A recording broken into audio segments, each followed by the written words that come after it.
નમસ્તે મિત્રો, કે કોમ્યુનિટી પોડકાસ્ટમાં તમારું ફરી સ્વાગત છે. આજે આપણે એવા વિષય પર ઊંડાણપૂર્વક ચર્ચા કરવા જઈ રહ્યા છીએ જે આપણા બધાના જીવનને ક્યાંક ને ક્યાંક સ્પર્શે છે. અને આ ચર્ચા મા બાપને ભૂલશો નહીં એ કોઈ અચાનક આવેલી પ્રેરણા નથી. એ તો શાંત અવલોકનોમાંથી જન્મેલી વાત છે. આપણી પાસે એક ખૂબ જ સુંદર અને મને લાગે છે કે દરેક ગુજરાતીના હૃદયની નજીક રહેલી કવિતા છે, જેનું શીર્ષક છે મા બાપને ભૂલશો નહીં. આજે આપણે આ કવિતાની દરેક પંક્તિ અને તેના ગહન અર્થને પ્રકરણ પ્રમાણે સમજવાનો પ્રયત્ન કરીશું. તો ચાલો આ સફર શરૂ કરીએ. બિલકુલ. અને આ વિષય એટલા માટે પણ મહત્વનો છે કારણ કે જેમ જેમ સમય બદલાઈ રહ્યો છે ને તેમ તેમ એ વધુને વધુ પ્રાસંગિક બનતો જાય છે. ભારતીય વિચારધારામાં એક પિતૃઋણનો ખ્યાલ છે. હા. અને એ કોઈ નાણાકીય લેવડ-દેવડ નથી, ખબર છે? એ તો એક સ્વીકૃતિ છે. એ વાતની સ્વીકૃતિ કે આપણું જીવન બનાવતા પહેલા કોકે આપણને બનાવ્યા છે. પણ આજની આ જે ઝડપી જિંદગી છે એમાં ક્યાંક આ ભાવના ખોવાઈ રહી હોય એવું લાગે છે. સાચી વાત છે. તો ચાલો પહેલી જ પંક્તિઓથી શરૂઆત કરીએ. કેટલી સીધી અને સચોટ વાત છે. ભૂલો ભલે બીજું બધું, મા બાપને ભૂલશો નહીં, અગણિત છે ઉપકાર એના એ વિસરશો નહીં. આ પંક્તિઓ આપણને યાદ અપાવે છે કે તેમના બલિદાનો ગણી ન શકાય એટલા છે. અને આજના જીવનમાં આપણે કેવું મારી કારકિર્દી, મારો વિકાસ, મારી સફર, બસ આ બધી વાતો પર જ ધ્યાન આપીએ છીએ. પણ આપણે ભૂલી જઈએ છીએ કે આપણે એકલા મોટા નથી થયા. બરાબર. જેમ એક મોટું વૃક્ષ એના મૂળને જોઈ શકતું નથી, પણ એના વગર ઊભું પણ નથી રહી શકતું.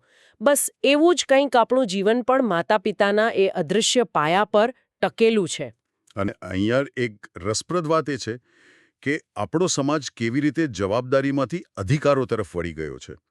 કવિતાની આગળની પંક્તિઓ આ જ વાત પર એક વ્યંગ કરે છે. કઈ પંક્તિઓ? પથ્થર પૂજા પૃથ્વી તણા ત્યારે દીઠું તમ મુખડું.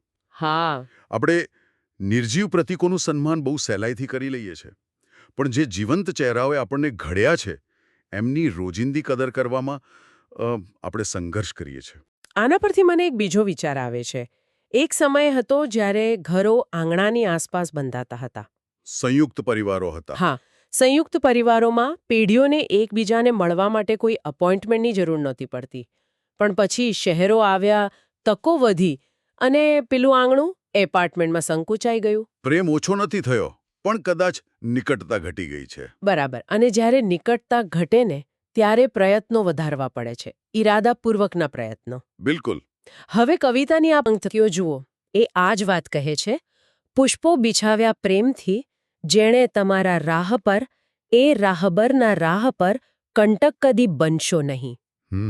આ આપણને યાદ અપાવે છે કે જેમણે આપણા રસ્તામાં ફૂલો પાથર્યા, આપણે એમના રસ્તામાં કાંટા ન બનવું જોઈએ. અને આ જે સામાજિક પરિવર્તન આવ્યો ને એની ભાવનાત્મક અસર બહુ ઊંડી છે. મને અમદાવાદના એક પિતા યાદ આવે છે.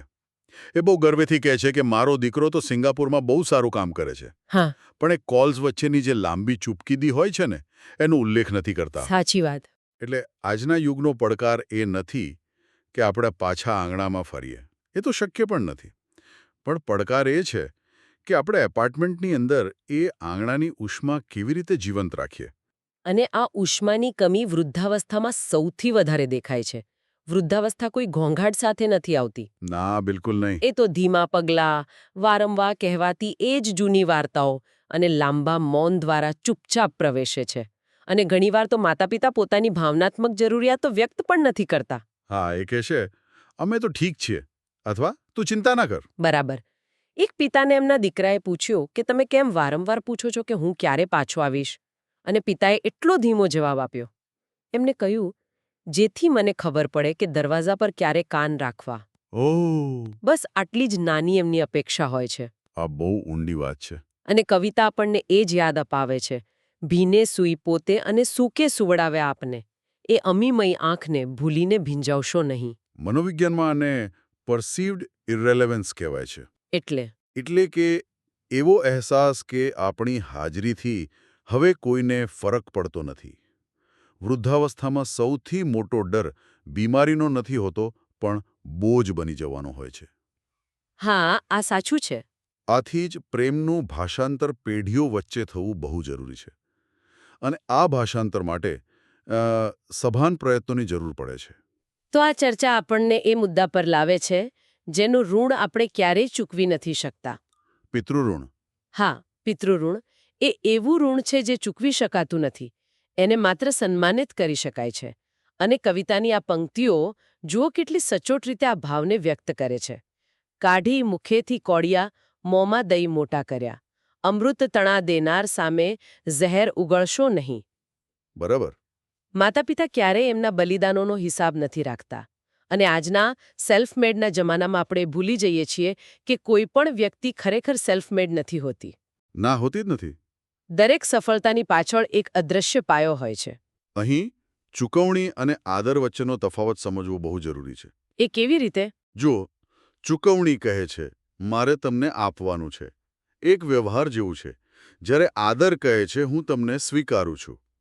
અચ્છા. માતા પિતાને આર્થિક સુરક્ષા કરતાં ભાવનાત્મક ગરિમાની વધારે જરૂર હોય છે. આ માત્ર કોઈ પરંપરા નથી, પણ માનવ સાતત્યનો એક ભાગ છે. જેમ કવિ કહે છે, લાખો લડાવ્યા લાડ તમને, કોડ સૌ પૂરા કર્યા, એ કોડના પૂરનારના કોડ ભૂલશો નહીં. પણ આમાં એક વ્યવહારુ મુશ્કેલી પણ છે. આજની પેઢી શિક્ષિત છે, સ્વતંત્ર છે અને મહત્વાકાંક્ષી પણ છે. આ પ્રગતિ છે, એમાં કોઈ શંકા નથી. સાચી વાત. પરંતુ યાદ વગરની પ્રગતિ દિશાહીન બની જાય છે. શું સફળતાની દોડમાં આપણે માતા પિતાને પાછળ છોડી રહ્યા છીએ? મને લાગે છે કે જીવનભર સાથે રહેતું સૌથી પીડાદાયક વાક્ય એ જ હોય છે, કાશ મેં વધુ સમય વિતાવ્યો હોત. બરાબર. અને કવિતાની અંતિમ પંક્તિઓ આ વાતને એકદમ સ્પષ્ટ કરે છે. ધન ખર્ચતા મળશે બધું, માતા પિતા મળશે નહીં. પલ પલ પુનીત એ ચરણની ચાહના ભૂલશો નહીં. અને આનો એક બીજો પણ એંગલ છે. બાળકો આપણે જે કહીએ છીએ ને એના કરતાં આપણે જે જીવીએ છીએ એમાંથી વધુ શીખે છે. એટલે કે આપણે આજે આપણા માતા પિતા સાથે જેવો વ્યવહાર કરીએ છીએ એ જ આપણા બાળકો માટે એક નમૂનો બની જાય છે, એક ઉદાહરણ. ઓકે. આ કોઈ કર્મનો સિદ્ધાંત નથી, પણ વર્તણૂકનું સાતત્ય છે. આધુનિક પેરેન્ટિંગ માટે પેલો ABCDનો નિયમ યાદ રાખવા જેવો છે. ABCD. હા. A એટલે અટેન્શન એટલે કે ધ્યાન. B એટલે બિલોંગિંગ, આપણાપણાનો અહેસાસ. C એટલે કમ્ફર્ટ, આરામ. અને D એટલે ડિગ્નિટી, ગરિમા. આ 4 વસ્તુઓ બહુ જરૂરી છે. વાહ, આ તો ખૂબ સરસ રીતે તમે સમજાવ્યો. તો આખી ચર્ચાનો સાર એ જ છે કે આ કવિતા આપણને માત્ર ભાવુક થવા માટે નથી કહેતી, પણ આપણી પ્રાથમિકતાઓ પર પુનર્વિચાર કરવા માટે પ્રેરણા આપે છે. બિલકુલ. અને એ આપણને યાદ રાખવાની ક્રિયાને ફરીથી સમજવા માટે કહે છે. યાદ રાખવું એટલે ખાલી ફોન કરવો નહીં, પણ તેમને આપણા જીવનમાં સક્રિય રીતે સામેલ રાખવા. એમની ગરિમા જાળવવી, એમના અનુભવનું સન્માન કરવું. હા, આ એક સતત ચાલતી પ્રક્રિયા છે, કોઈ એક વખતની ઘટના નથી. તો ચાલો આજે આપણે એક વિચાર સાથે છૂટા પડીએ. છેલ્લી વખત ક્યારે એવું બન્યું હતું કે ઘડિયાળ જોયા વિના તમે તમારા માતા પિતા સાથે બેઠા હતા? કદાચ આજે દિવસ છે. જો આ ચર્ચા તમારા હૃદયને સ્પર્શી ગઈ હોય તો કૃપા કરીને તેને શેર કરીને તમારો ટેકો બતાવો. અમે તમને બધાને પ્રેમ કરીએ છીએ અને જેમણે તમને આ દુનિયામાં લાવ્યા છે તેમને હંમેશા પ્રેમ કરતા રહો. પારિવારિક સંબંધોને મજબૂત રાખો. અને અંતમાં અમે તમને એક સુંદર ગીત સાથે છોડી જઈશું જે તમારા આત્માને ચોક્કસપણે જગાડશે. જો તે તમારી આંખોમાં આંસુ લાવે તો તેને વહેવા દેજો. એ તમારા માતા પિતા માટે પ્રેમની ભાષા છે. તેના શબ્દોને તમારા હૃદયમાં ગુંજવા દેજો. જય માતા દી, જય સ્વામિનારાયણ, જય સમાજ, જય હિન્દ.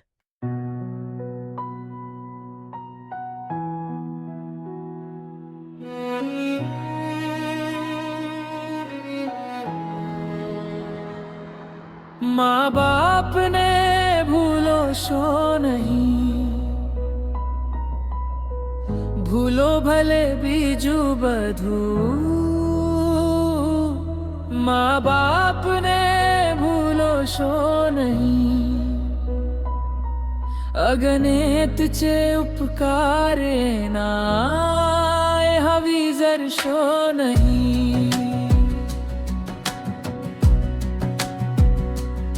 पत्थर पूज्या पृथ्वी तना, त्यारे दिथु तमा मुखधु.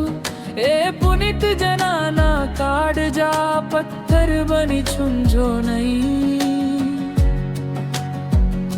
કાઢી મુખેથી કોડિયા મુમ્મા દય મોતા કર્યા અમૃતના દેનાર સામે ઝેર ઉગલ છો નહીં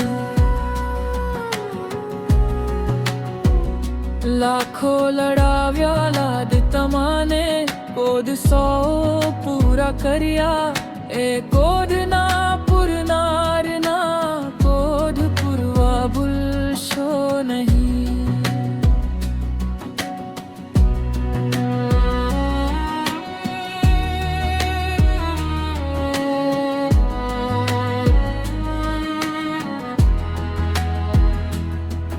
લાખો કમાતા હો ભલે માँ બાપ જેથી ના થર્યા એ લાખ નહીં પણ રાખ છે એ માનવું ભૂલશો નહીં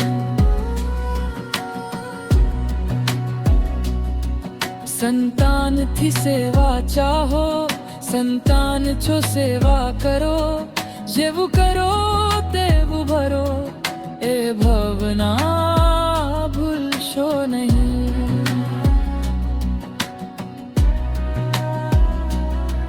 ભીને શું પોતે અને સુકે સુદાવ્યા આપને એ અમીમાં આંખને ભૂલીને ભીંજાવશો નહીં પુષ્પો બિછાવ્યા પ્રેમથી જેને તમારા રાહ પર એ રહબરના રાહ પર કંતક કદી બનશો નહીં ધન ખર્ચતા મદશે બધું મટા પીતા મદશે નહીં પલ પલ પાવને ચરણની ચાના ભૂલશો નહીં